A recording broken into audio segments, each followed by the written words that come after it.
কুরবানি মাঠে মারা যাবে যদি গরুর হাটে গিয়ে একটা ভুল করেন, আপনার কুরবানি ওখানেই শেষ। এই যে কুরবানির ইতিহাস কেমন করে আসলো একটু দেখেন।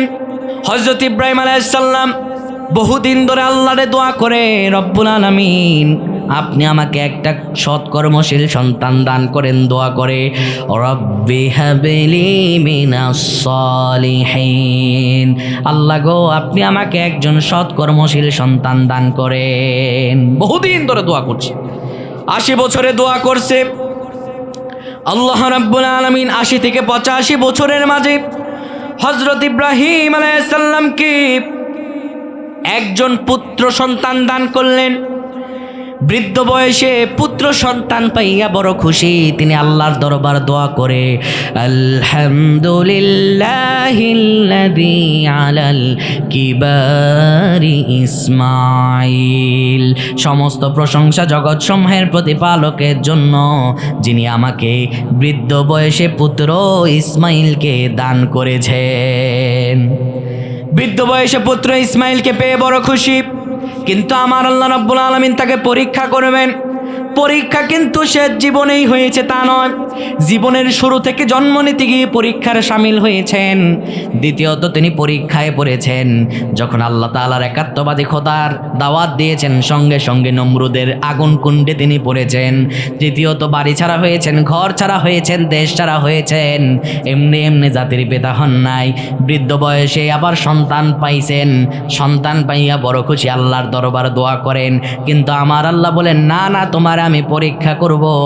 আল্লাহ তাআলা এবার আদেশ করলেন, ইব্রাহিম আমি তোমার রব তোমাকে আদেশ করলাম, তুমি তোমার এই দুধের শিশু সন্তান আর স্ত্রী হাজেরাকে তুমি কাবার প্রান্তরে রেখে আসো। তখন তিনি ফিলিস্তিনে বসবাস করতেন পরিবার পরিজন নিয়ে, 2 জন স্ত্রী, হাজেরা আর সারা। এখন আল্লাহ রাব্বুল আলামিন আদেশ করলেন যে তোমাকে আমি পরীক্ষা নেব, আর সেই পরীক্ষা নেওয়ার জন্য তুমি তোমার পুত্র সন্তান ইসমাইলকে আর তোমার স্ত্রীকে যাও রেখে আসো কাবার চত্বরে। এখন কাবা যতটা ঝাঁকজমক তখন সে তেমন ছিল না, তখন ভিত্তিপ্রস্তরও নির্মাণ হয়নি, তপ্ত শুধু মরুভূমি আর মরুভূমি ছিল। এবার স্ত্রী আর সন্তানকে রেখে হযরত ইব্রাহিম আলাইহিস সালাম কয়েকদিনের পানি আর ফল ফসলাদি, কিছু ফল ফলাদি আর পানি দিয়ে তিনি চলে আসছেন।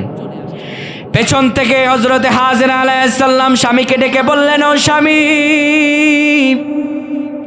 আপনি যে আমাদেরকে এখানে রেখে যাচ্ছেন, কেন রেখে যাচ্ছেন, কি কারণে কিছুই তো বুঝলাম না, কেন রেখে গেলেন? হযরতে ইব্রাহিম আলাইহিস সালাম কোনো কথা বলেন না, চোখ দিয়ে টপ টপ করে পানি পড়তেছে। তিনি ফিরে আসতেছেন, পেছন থেকে হযরতে হাজেরা ডেকে বলতেছেন, স্বামী গো, কেন গো আমাকে এখানে রেখে গেলেন? এই ফল, এই যে অল্প কিছু ফল আর মেশকের মাঝে কিছু পানি দিয়ে গেছেন, এখানে আমরা কেমন করে থাকবো, আপনি কেন রেখে যাচ্ছেন? হযরত ইব্রাহিম আলাইহিস সালাম কোনো কথা বললেন না, হাতের শাহাদাত আঙ্গুলি উঁচু করে তিনি আকাশের দিকে তুলে ধরে এটা বোঝালেন, হাজেরারে আমি নিজের ইচ্ছায় রেখে যাচ্ছি না, এখানে যার ইচ্ছায় রেখে যাচ্ছি। গলার আওয়াজ উঁচু করে বলেন, তিনি কে? তিনি আকাশের দিকে আঙুল তুলে বোঝালেন, আমি আল্লাহর ইচ্ছায় তোমাদেরকে রেখে যাচ্ছি। হযরতে হাজেরা আলাইহিস সালাম কেমন স্ত্রী, নবীর স্ত্রী, তিনি পেছন থেকে তার স্বামীকে ডেকে বললেন, ও স্বামী, যদি আল্লাহর ইচ্ছায় এ জনমানব শূন্য জায়গায় আমাকে রেখে যান, তাহলে আপনি নিশ্চিন্তে থাকেন, আমি ওই আল্লাহর উপর ভরসা করে বলছি, ওই আল্লাহ আমাকে না খাওয়ায় মারবেন না। সুবহানাল্লাহ। এবার ইব্রাহিম আলাইহিস সালাম আর সন্তান আর স্ত্রীকে দেখা যায় না, সঙ্গে সঙ্গে আল্লাহর কাছে দোয়া করলেন। কি দোয়া করলেন? তিনি বললেন, আল্লাহকে বলে উঠলেন, রব্বুল আলামিন, রব্বানা ইন্নী আসকানতু মিন যুররিয়াতি বিওয়াদিন গায়রি যি যারইন ইনদা বাইতিকাল মুহাররম। আল্লাহ গো, আমার দুধের শিশু ইসমাইল আর আমার বিবি হাজেরাকে তোমার বাইতিকাল মুহাররম, তোমার পবিত্র হারাম শরীফের কাছে রেখে গেলাম। ও রব্বুল আলামিন, তোমার কাছে আমি প্রথমেই দোয়া করব না, তুমি তাদেরকে খাওয়াও। আল্লাহ, আমি তোমার কাছে প্রথমে দোয়া করছি, রব্বানা না লিয়ুকিমুস সালাতা ফাজআল আফইদাতাম মিনান নাসি তাহওয়ি ইলাইহিম ওয়ারযুকহুম মিনাস সামারাত। আল্লাহ এক নম্বরে দোয়া করছি তুমি তাদেরকে সালাত আদায়কারী বানাও, অর্থাৎ সালাত দিয়ে এখানে বুঝিয়েছেন আল্লাহ তোমার আনুগত্যশীল বানাও। দুই নম্বর আল্লাহ এখানে যেহেতু কোনো খাবার দাবারের ব্যবস্থা নাই, ও আল্লাহ ফাজআল আফইদাতাম মিনান নাসি তাহওয়ি ইলাইহিম, কিছু মানুষকে তাদের প্রতি অনুগ্রহশীল করে দিও যারা তাদের জন্য খাবারের ব্যবস্থা করবে। ওয়ারযুকহুম মিনাস সামারাত, তোমার ফল ফলাদি থেকে তাদেরকে কিছু খাবারের ব্যবস্থা করে দিও। আল্লাহ এই জন্য করবা লাআল্লাহুম ইয়াশকুরুন, যেন তারা শুকরগুজার করে। সুবহানাল্লাহ, কেমন নবী আর কি দোয়া। এরপরে অতিক্রান্ত অনেক সময় চলে গেল। হযরত হাজেরা আলাইহিস সালাম এই মেশকের পানিও শেষ, ফল ফলাদিও শেষ। মা যদি না খেতে পারে দুধের সন্তানকে কি থেকে দুধ দেবে? পানি নাই। হযরত ইসমাইল কান্না করেন। হযরত হাজেরা আলাইহিস সালাম তপ্ত মরুভূমির মাঝে দাঁড়ানো। আপনারা দেখবেন বালির উপরে যদি সূর্যের তাপ পড়ে, সূর্যের আলো পড়লে পরে অনেক দূরে বালিগুলোকে দেখা যায় যেন পানি টলবল করে, ঠিক কিনা? তিনি দেখতে পেলেন পানি যেন টলবল করে, মনে হলো এটা বোধহয় পানি, অর্থাৎ সাফা পাহাড়ের এখানে তিনি দেখতে পেলেন পানি। দৌড়ে চলে গেলেন, আবার সাফা পাহাড়ের এখানে দাঁড়িয়ে মারোয়া পাহাড়ের এখানে দেখতে পেলেন সেখানেও যেন পানি টলবল করে। আবার তিনি চলে আসলেন, এখানেও দেখলেন পানি নাই। এইভাবে 7টি চক্কর দিলেন।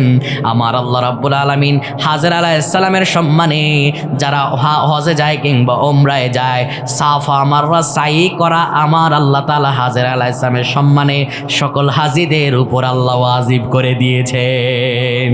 আপনারা যারা হজে গেছেন দেখবেন সাফা মারওয়া সাই করা লাগে, ঠিক কিনা? এবার সবুজ একটা বাতি আছে, ওই বাতিতে আসলে পরে দৌড়ানো লাগে। কেন দৌড়ানো লাগে? হযরত হাজেরা আলাইহিস সালাম ওই জায়গায় দৌড়াইছেন। সুবহানাল্লাহ, এটি আল্লাহ তাআলা সম্মান দিলেন।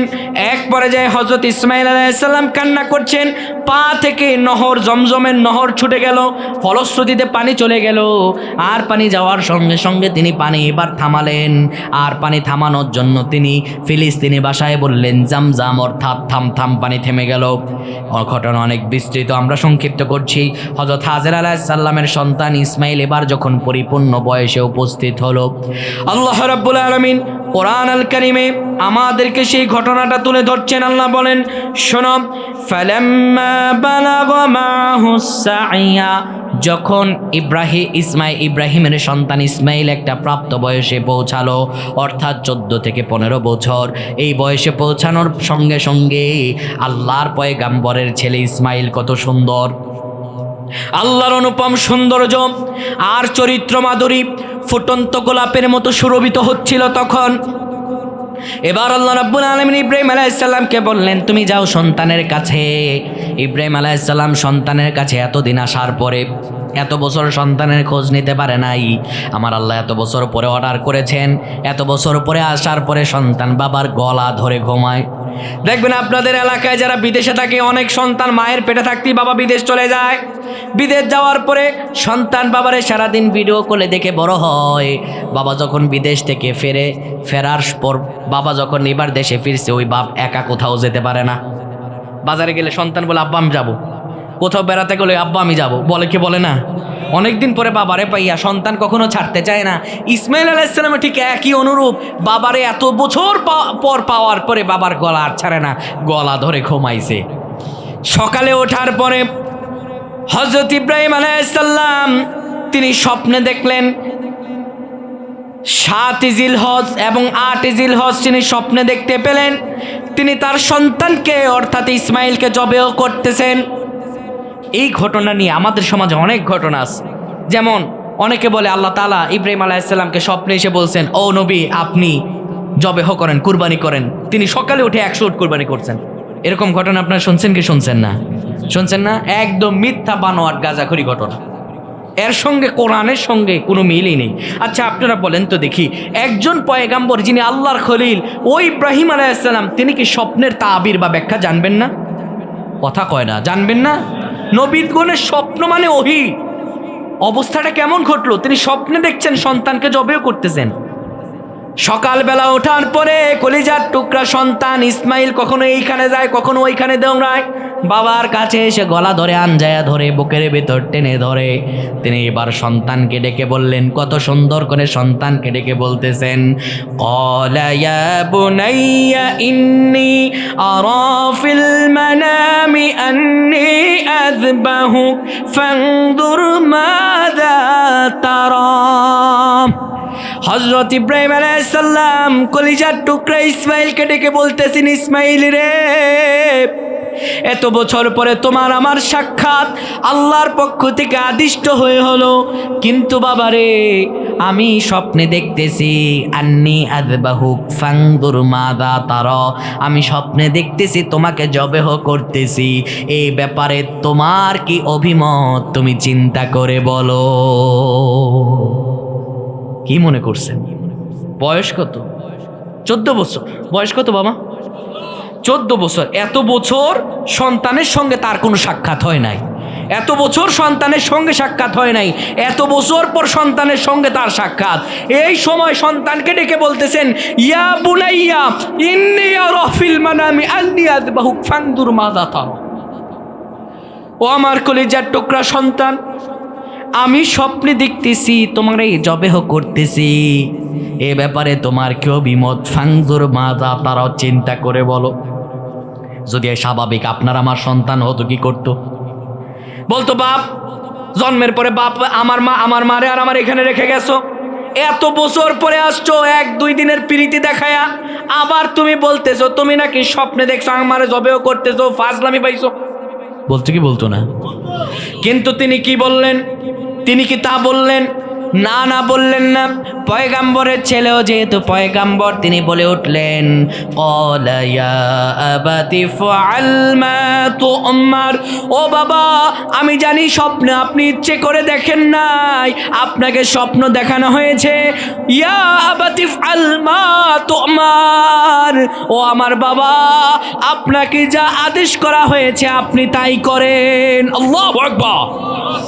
ও বাবা, আপনাকে যা আদেশ করা হয়েছে আপনি তাই করেন। সাতাজিদুনি ইনশাআল্লাহু মিনাস সাবিরিন। বাবা গো, নিশ্চয় আপনি আমাকে ধৈর্য ধারণকারীর সঙ্গে পাবেন, আপনি কোনো চিন্তা করবেন না। আমি জানি আপনি ইচ্ছে করে স্বপ্ন দেখেন না, স্বপ্ন আপনাকে আল্লাহ দেখায়, সুতরাং আপনাকে যা আদেশ করা হয়েছে আপনি তাই করেন, আপনি কোনো চিন্তা করবেন না। এই কথা বলার সঙ্গে সঙ্গে আল্লাহ বলেন, ফালাম্মা আসলামা ওয়া তাল্লাহু লিল জাবিন। দুইজনই আসলামা অর্থাৎ এক কথার উপরে অটল হলো, দুইজনই রাজি হলো। এবার হযরত ইব্রাহিম আলাইহিস সালাম পুত্র ইসমাইলকে নিয়ে মিনা প্রান্তরে চলে গেলেন, জবেহ দিবেন পুত্রকে। এবার পুত্র ইসমাইলকে বললেন, বাবারে, আমি যে তোমাকে জবেহ দিব, তোমার কি কোনো কথা আছে নাকি? ইসমাইল আলাইহিস সালাম ডেকে বললেন, বাবা, আমার গায়ের জামাগুলো খুলে নেন, আমার গায়ের জামাগুলো আমার মাকে দিয়ে দিবেন, আমার মাকে দিয়ে দিবেন, কেননা আমি মরে গেলে পরে আমার মায়ের তো আর কোনো সন্তান থাকবে না। আমার মায়ের যদি আমার কথা মনে পড়ে, আমার মা আমার কাপড়গুলোর দিকে তাকাবে। ও বাবা, আরেকটা কথা আপনাকে বলি, আপনি আমাকে যখন জবেহ করবেন নিজের কাপড়গুলো বড় সাবধানে রাখবেন, কেননা আমার শরীর থেকে রক্ত যদি আপনার কাপড়ে লেগে যায়, আমার মা দেখলে পরে বড় কষ্ট পাবে গো বাবা। ও বাবা, আমার 3 নাম্বার কথা, আপনি আমাকে বড় শক্তপোক্ত করে বেঁধে নিবেন, আপনি আমাকে শক্তপোক্ত করে এই জন্য বেঁধে নিবেন, আমার গলায় যদি ছুরি চালান, আমার হাত পা যদি আপনার শরীরে লেগে যায়, বেয়াদবি হয়ে যাবে।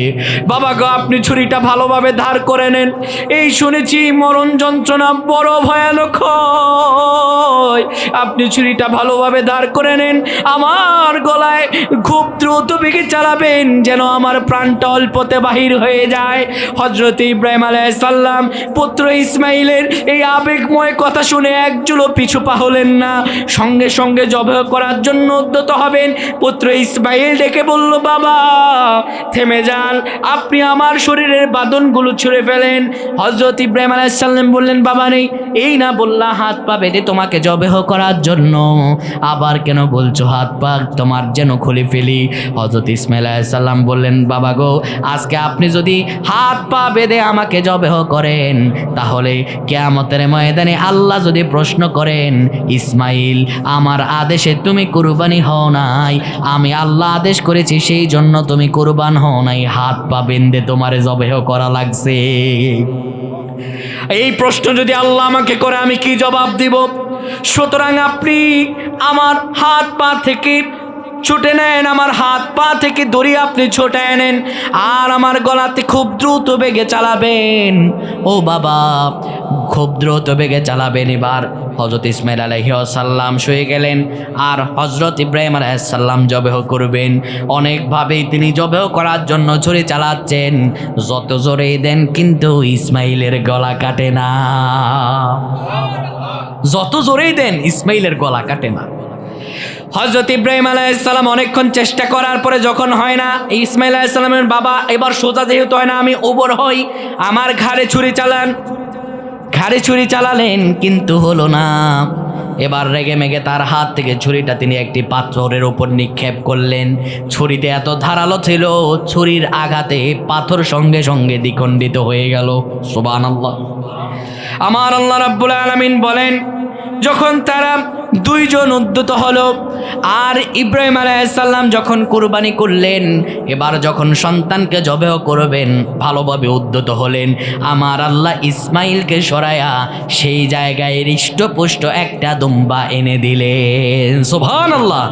এরপর থেকে আমরা যে কুরবানি করি, এই কুরবানির নিয়ম, এই ট্রেন্ডিং চালু হয়ে গেল, এভাবেই কুরবানির নিয়ম চালু হয়ে গেল। অনেক মুফাসসিরিনগণ বলেছেন, এই যে দুম্বাটা উনি জবেহ করেছেন, ওই দুম্বাটা হলো হাবিলের ওই দুম্বা যেটা আল্লাহ রাব্বুল আলামিন ভস্ম করে দিয়েছিলেন। সুবহানাল্লাহ। এবার আল্লাহ রাব্বুল আলামিন ডাক দিলেন, ওয়ালাদাইনাহু আইয়া ইব্রাহিম, ও ইব্রাহিম আমি তোমাকে ডাকছি, শোনো। কদ সাদ্দাকতা রুইয়া ইন্না কাযালিকা নাজিজিল মুহসিনিন, তুমি পরীক্ষায় পাশ করেছো দুইজন, আর আমি এইভাবেই মুহসিন বান্দাদের পরীক্ষা করে থাকি। সুবহানাল্লাহ কবেন না? তাহলে এই যে কুরবানি, এটি পৃথিবীর আদি থেকে। আর আদিকালে কুরবানি কেমন হতো? পাহাড়ের চূড়ায় রেখে দিত, ওইটা ভস্ম হয়ে যেত, ফলশ্রুতিতে বোঝা যেত কুরবানি কবুল হয়েছে। আর ইব্রাহিম আলাইহিস সালাম থেকেই কেবলমাত্র পশু জবাইয়ের ট্রেন্ডিং শুরু হয়। এখন আসেন কুরবানি নিয়ে কিছু প্রশ্ন করি। কুরবানি আমাদের সমাজে অনেক মানুষই করে, কিন্তু ওই যে নাম কামানোর জন্য যারা কুরবানি করবে তাদের কুরবানি কবুল হবে না। এখন এই কুরবানি করতে গিয়ে আপনারা কিভাবে কুরবানি করলে আল্লাহ কবুল করবেন? প্রথম নাম্বার, হারাম ইনকাম করি এমন কোনো ব্যক্তির সঙ্গে শরীক হবেন না। যদিও আল্লাহ রাব্বুল আলামিন কোরআন আল কারীমে বলছেন, আল্লাহ তাজিরু ওয়াজিরাতুন ইযরা উখরা, একজনের পাপের বোঝা অন্যজন বহন করবে না। আপনার কুরবানি যদিও সহি হয়ে যাবে, কিন্তু তারপরেও থেকে যায় যে আপনার টাকাটা হারাম ইনকামকারী ব্যক্তির সঙ্গে রয়েছে। সুতরাং প্রয়োজনে নিজের পার্সোনাল হালাল টাকা থেকে একটা ছাগল কুরবানি করবেন, তাও কোনো হারাম ইনকামকারী ব্যক্তির সঙ্গে কুরবানি করবেন। সুদখোর, ঘুষখোর এই ধরনের ব্যক্তির সঙ্গে কুরবানি করবেন না। দ্বিতীয়ত, আমাদের সমাজে অনেক মানুষ আছে গোশত শুধু ফ্রিজে ভরে, অসহায় মানুষকে দেয় না। এই কাজ করবেন না, মানুষকে দিবেন। কেননা ইসলামের মাঝে সবচেয়ে উত্তম হলো তুতঈমুত তুআম, মানুষকে খাওয়ানো। মানুষ যদি খায় আপনার জন্য দোয়া করবে। তৃতীয় নাম্বার, গরু কেনার সময়, প্রিয় ভাইরা আমার, কুরবানির পশুর কি হয় না বাবা, দাম হয় না। কুরবানি আপনি যখন কিনেছেন, শেষ রাস্তাঘাটে যদি আপনাকে জিজ্ঞেস করে ভাই কত দিয়ে কিনছেন, বলবেন আল্লাহ যা তৌফিক দিয়েছে তা দিয়ে কিনেছি। কখনো রাস্তায় আপনি কুরবানির দাম বলবেন না, তাহলে ওখানে আপনার কুরবানি শেষ। আপনি তো আল্লাহ সন্তুষ্টির জন্য দিয়েছেন, এখানে ঠকা আর জিতাটা কি? বলেন বলেন, এখানে ঠকা আর জিতা আছে বাবা? আমরা যখন আল্লাহর রাস্তায় কুরবানি করব নিয়ত করেছি, ওইটাই তো কুরবানি। তারপরে চতুর্থ নাম্বার, গরু জবাইকালীন আপনারা আরেকটি ভুল আমরা করি, সেটি হচ্ছে গরুকে আমরা তার রূহ বের হতে দেই না, মাঝখানে ছুরি দিয়ে আঘাত করতে থাকি। এটি অনুচিত কাজ, এতে মাংসটা হারাম হয়ে যাওয়ার আশঙ্কা থাকে। গরুটা তখন স্বাভাবিক প্রক্রিয়ায় মারা যায় না, সেটা স্ট্রোক করে মারা যায়। ফলশ্রুতিতে মাংসের মাঝে রক্ত থেকে যায়। তাহলে গরুকে আপনারা জবাই করার পরে তার রূহ বের হয়ে যাওয়ার জন্য সময় দিবেন। বুঝতে পারছেন? গরুকে কখনো আঘাত করে কষ্ট দিয়ে মারবেন না। পঞ্চম নাম্বার, আমাদের সমাজে এক শ্রেণীর মানুষ আছে যারা বড় লোক, এরা গরু ৩-৪টা জবাই দেবে, বাড়ির পাশ থেকে গরিব যে কুরবানি দিতে পারে বলে যে করিম মিয়া তুমি আমার সঙ্গে গরুতে জবাইয়ের পরে মাংস কেটে দিবা, তোমারে এক থালা ভর্তি 10 কেজি মাংস দেব। এমন লোক আছে না নাই? মাংস কি আপনার বাপের নাকি? মাংস তো আল্লাহ ভিক্ষা দিছে আপনাকে আমাকে, আল্লাহ ভিক্ষা দিছে মাংস আপনাকে আমাকে খাওয়ার জন্য। তাহলে মাংস আপনি কখনো বিনিময় হিসাবে দিতে পারবেন না, বিনিময় হিসাবে দেয়া যাবে না। আপনি লোক নেবেন, বলবেন টাকা দিব, কি দিব? টাকা। মাংস দিতে পারবেন হাদিয়া, কিন্তু মাংস কখনো যে তুমি জবাই করে আমার সঙ্গে মাংস কাটবা এই জন্য তোমার মাংস দিব, এরকম হবে না। টাকা দিবেন, বিনিময় কি দিবেন বাবা? মাংস না, মাংস এভাবে দিবেন হাদিয়া, তোমাকে গিফট করলাম এটা। তাহলে এই বিষয়গুলো আমরা মনে রাখবো ইনশাআল্লাহ, এবং নিজেদের মাঝে খাসলত পরিবর্তন করব। ওই ডোনাল্ড ট্রাম্প, মোদি, এইসব গরু আমরা কিনবো না। আমরা হৃষ্টপুষ্ট থেকে ভালো একটা গরু কিনবো, এবং কশ্চিন কালও বাড়ি বাড়ি গিয়ে জিজ্ঞেস করবেন না ভাই আপনার গরু কত হয়েছে, আর ভুলেও বলবেন না জিতছেন ঠকছেন। আপনিও যদি এই কথা বলেন, আপনার অন্তরেও লোক দেখানো রিয়া চলে আসবে, ফলশ্রুতিতে আপনার কুরবানিও নষ্ট হয়ে যাওয়ার আশঙ্কা থাকে। বাবা, এটা খুব সেন্সিটিভ বিষয়, এটা তাকওয়ার সঙ্গে জড়িত। সুতরাং এই বিষয় নিয়ে খেলতামাশা করার কোনো বিষয়। আল্লাহ আমাদের সকলের কুরবানিকে কবুল করুন। কুরবানি আসতেছে, এর জন্য প্রস্তুতি গ্রহণ করার তৌফিক দান করুক, পরে না আমিন। সকলে সূরা ফাতিহা। আল্লাহ রাব্বুল আলামিন বলেন, যুগ যুগ ধরে প্রতিটা জাতির জন্য আমি রব আল্লাহ তাআলা কুরবানিকে ওয়াজিব করে দিয়েছি। বান্দা, তোমাদের জন্য আমি নির্দেশ করলাম, তোমরা যেন তোমাদের গৃহপালিত পশু যারা আছে চতুষ্পর্যন্ত গৃহপালিত, তাদের দিয়ে তোমরা জবেহ করো। আমার আল্লাহ রাব্বুল আলামিন যুগ যুগ ধরে কুরবানিকে ওয়াজিব করলেন। কুরবানি এটা নতুন আমল নয়, এটা পুরাতন আমল। অনেকে ভুল উত্তর দিচ্ছেন যে কুরবানি শুরু হয়েছে ইব্রাহিম আর ইসমাইল থেকে। না, কুরবানি শুরু হয়েছে কখন থেকে জানেন? আসুন আমরা চলে যাই সূরাতুল মাইদা। আল্লাহ আমাদেরকে বলেন, রব্বুল আলামিন বলেন, وَاتْلُ عَلَيْهِمْ نَبَأَ ابْنَيْ آدَمَ بِالْحَقِّ إِذْ قَرَّبَ قُرْبَانًا فَتُقُبِّلَ مِنْ أَحَدِهِمَا وَلَمْ يُتَقَبَّلْ مِنَ الْآخَرِ قَالَ لَا أَقْتُلَنَّكَ قَالَ إِنَّمَا يَتَقَبَّلُ اللَّهُ مِنَ الْمُتَّقِينَ। আল্লাহ রাব্বুল আলামিন সূরাতুল মাইদার 27 নম্বর আয়াতে বলেন, ওয়াতুলু আলাইহিম নাবা ইবনা আদম বিল হক। স্মরণ করো আদমের সেই ঘটনাকে, যেই সময় আদম আলাইহিস সালাম যখন তিনি হাওয়া আলাইহিস সালামের সঙ্গে পৃথিবীর বুকে আসলেন, আমার আল্লাহ রাব্বুল আলামিন তখন আদম আলাইহিস সালাম এবং হাওয়া আলাইহিস সালামের মাঝে যে সন্তানগুলো দান করতেন, জোড়ায় জোড়ায় দান করতেন। কিভাবে? জোড়ায় জোড়ায় দান করতেন, একটি ছেলে এবং একটি মেয়ে। যারা একসঙ্গে জন্মগ্রহণ করতো তাদেরকে আপন ভাই বোন বিবেচনা করা হতো, আর যারা একসঙ্গে জন্মগ্রহণ করার পরে অপর যারা একসঙ্গে জন্মগ্রহণ করতো তাদের মাঝে এবং প্রথম জন্মগ্রহণ করার মাঝে দ্বিতীয় জন্মগ্রহণকারী পুরুষের সঙ্গে প্রথম জন্মগ্রহণকারী নারীর বিবাহ হতো। এভাবেই নিয়ম চলে এসেছিল। হযরত আদম আলাইহিস সালামের সন্তান হাবিলের সঙ্গে তার যে বোনটা পৃথিবীতে আসে, আর কাবিলের সঙ্গে তার বোনটা যেটা পৃথিবীতে আসে, প্রাপ্তবয়স্ক হওয়ার পরে আমার আল্লাহ রাব্বুল আলামিন আদেশ করলেন, ও আদম, এবার তুমি তোমার সন্তানদের মাঝে বৈবাহিক জীবন পালন করো। হযরত আদম আলাইহিস সালাম এবার হাবিলের সঙ্গে কাবিলের যে বোনটা আসছে তার বিবাহ দিবেন, আর কাবিলের সঙ্গে যে তার বোন এসেছে তার সঙ্গে তার বিবাহ দিবেন। কিন্তু হাবিলের সঙ্গে যে বোন তার আসছে পৃথিবীতে সে দেখতে সুন্দর ছিল না, কাবিলের সঙ্গে যে নারী এসেছে সে দেখতে সুন্দর ছিল। এবার যখন হযরত আদম আলাইহিস সালাম এটা প্রস্তাব দিলেন, সঙ্গে সঙ্গে কাবিল বলে উঠল, ও বাবা, আপনি আমাকে ভালোবাসেন না, তাই আপনি আমার সঙ্গে কুৎসিত মেয়ের বিয়ে দিতে চান, বরঞ্চ আমার সঙ্গে যে এসেছে আমি তাকে বিবাহ করতে চাই। কিন্তু হযরত আদম আলাইহিস সালাম বললেন, না না, আমার আল্লাহ তো এইভাবে আদেশ করেন নাই, আল্লাহ যেইভাবে আদেশ করেছেন সেইভাবে অবশ্যই করতে হবে। এবার এই কথা বলার সঙ্গে সঙ্গে কাবিল মানতে নারাজ। আমার আল্লাহ রাব্বুল আলামিন আদেশ করলেন, আদম, এবার তুমি তাদের দুইজনকে বলো কুরবানি করার জন্য। যারা এই দুইজন থেকে যায় কুরবানি করবে, যার কুরবানি কবুল হবে তার সঙ্গেই ওই নারীর বিবাহ হবে। এবার বলার সঙ্গে সঙ্গে হযরত আদম আলাইহিস সালাম বললেন, তোমরা কুরবানি করো।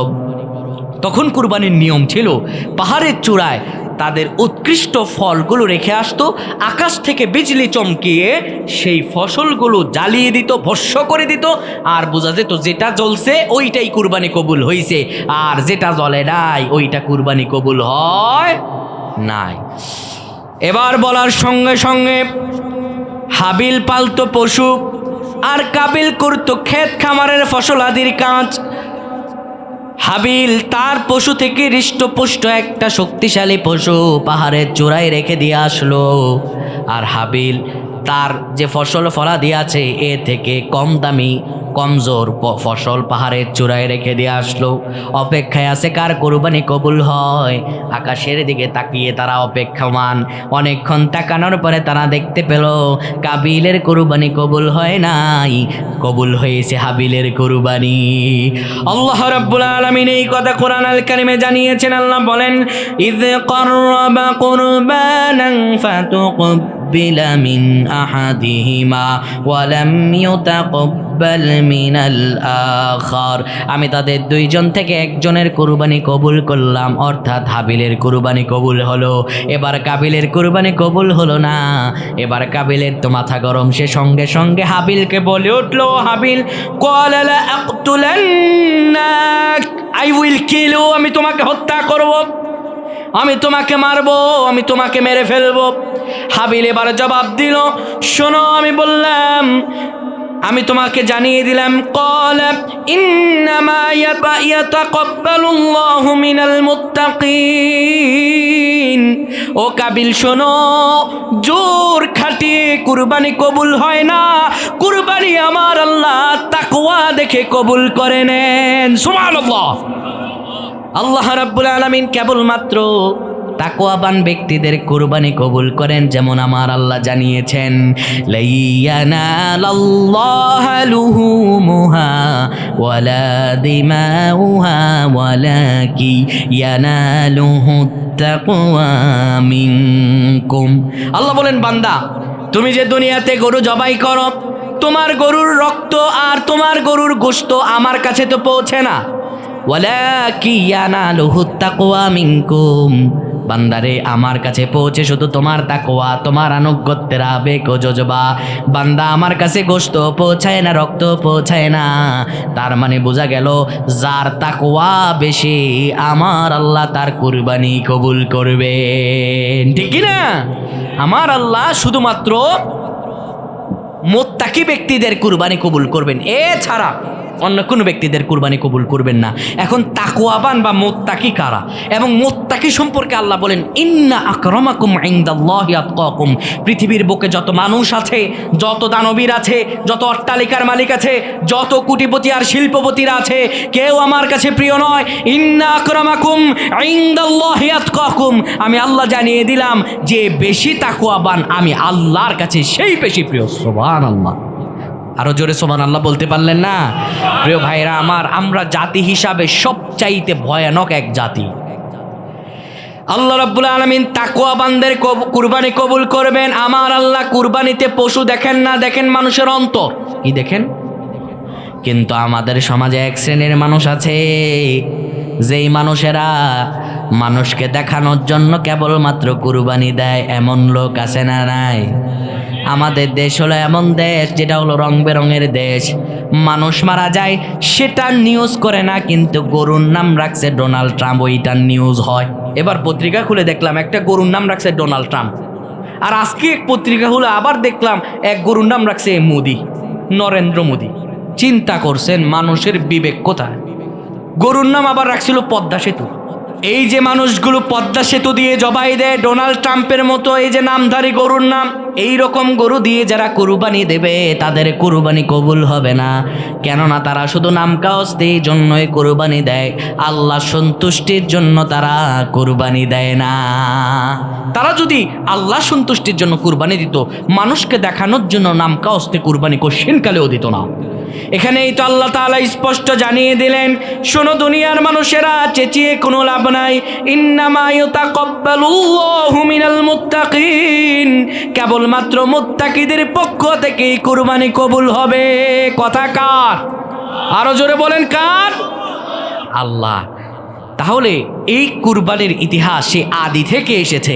এখন আমরা যে কুরবানি দেই, এই কুরবানি কোত্থেকে আসলো? রাসূল সাল্লাল্লাহু আলাইহি ওয়াসাল্লামকে জিজ্ঞেস করা হলো, ইয়া রাসূলুল্লাহ মা হাদিহিল আদাহ, ইয়া রাসূলুল্লাহ এই কুরবানি কি? নবী সাল্লাল্লাহু আলাইহি ওয়াসাল্লাম বললেন, ক্বালা সুন্নতি আবিকুম ইব্রাহিম, এটি তোমার আমার পিতা ইব্রাহিম আলাইহিস সালামের সুন্নাহ। সাহাবী জিজ্ঞেস করলো, ক্বালা ফামা লানা ফিহা ইয়া রাসূলুল্লাহ সাল্লাল্লাহু আলাইহি ওয়াসাল্লাম, এতে আমাদের ফজিলত কি? নবীজি বললেন, ক্বালা বিকুল্লি শাআরাতিন হাসানা, কুরবানির পশুর প্রতিটি পশমে পশমে তোমার আমলনামায় আল্লাহ রাব্বুল আলামিন নেকি তোমার আমলনামায় গেঁথে দিবেন। সুবহানাল্লাহ। এই যে কুরবানি আমাদের মাঝে আসলো, এটি হলো আমাদের পিতা ইব্রাহিম আলাইহিস সালামের সুন্নাহ। এই যে আমরা পশু কুরবানি করি, এই পদ্ধতি হযরত ইব্রাহিম আলাইহিস সালামের। কেমন করে ছোট্ট করে ঘটনাটা বলি আপনারা বুঝতে পারবেন। হযরত ইব্রাহিম আলাইহিস সালাম যখন তিনি আল্লাহ রাব্বুল আলামিন তাকে দুনিয়াবাসীর জন্য নেতা হিসাবে নিযুক্ত করলেন, আল্লাহ রাব্বুল আলামিন আমাদেরকে জানান, শোনো দুনিয়াবাসীরা, আমি তোমাদেরকে বললাম, ওয়া ইয বিতালা ইব্রাহিম রাব্বুহু বিকালিমাতিন ফাআতামাহুন ক্বালা ইন্নী জাইলুকা লিন্নাসি ইমামা। আমি ইব্রাহিমকে অনেক পরীক্ষা নিয়েছি, আর সে সব পরীক্ষায় উত্তীর্ণ হয়েছে। ফলশ্রুতিতে আমি তাকে মানুষের জন্য নেতা বানায়া দিছি। জোরে বলেন সুবহানাল্লাহ।